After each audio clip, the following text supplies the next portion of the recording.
امریکہ نے افغانستان اور عراق میں دو اپنی تاریخ کی لمبی ترین جنگیں لڑیں اور اب یوں لگتا ہے کہ امریکہ تھک چکا ہے، اپاہج ہو گئے. لیکن اس کے باوجود دولت اسلامیہ کے خلاف اس کا رد عمل تو بڑا شدید نظر آتا ہے. رد عمل ویسے تو شدید ہے، لیکن دولت اسلامیہ یعنی ISIS کے خلاف وہ کرنے کو کچھ تیار نہیں ہے. اس طرح اس چیز کا احساس ہے بڑی شدت سے کہ ہم نے بہت لمبے وقت کے لیے جنگیں لڑی ہیں، اب ہمیں امن سے بیٹھنا چاہیے.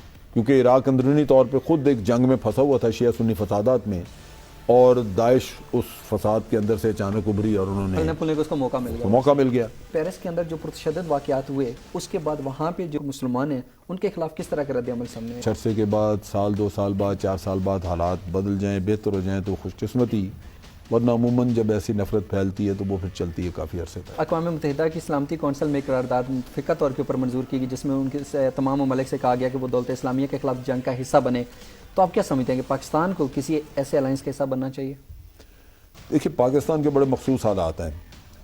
پاکستان کو کسی بھی الائنس کا اس وقت حصہ نہیں بننا چاہیے، کیونکہ پاکستان خود ایک 2 فرنٹ وار کے خطرات کو نپٹا رہا ہے. پاکستان کی داعش کے حوالے سے پالیسی یہ ہے کہ جب تک داعش کی طرف سے ہماری سالمیت کو خطرہ نہیں ہوگا ہم اس کے خلاف کھڑے نہیں ہوں گے. آپ نے سنا ہمارے مختلف لیڈرز مختلف جگہوں پہ کہتے رہے، آج چیف آف آرمی اسٹاف نے بھی کہا کہ جی ہم داعش کا سایہ نہیں پڑنے دیں گے. دوسرے لفظوں میں کہنے کی بات یہ ہے کہ داعش کے لیے زیرو ٹالرنس ہے.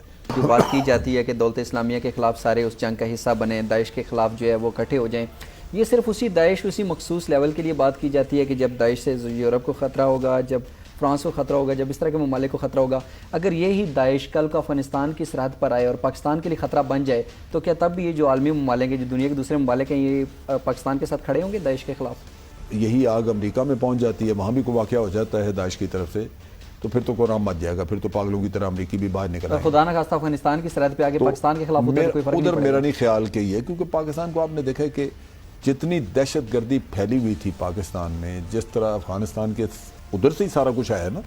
امریکہ نے جب حملہ کیا افغانستان سے تو یہ طالبان اور باقی جو کچھ بھی تھا وہ سارا ادھر سے آیا ادھر، تو کسی نے کوئی مدد نہیں کی. اس کا مطلب یہ ہوا اسرائیل امریکہ کتنا لاڈلا کیوں ہے؟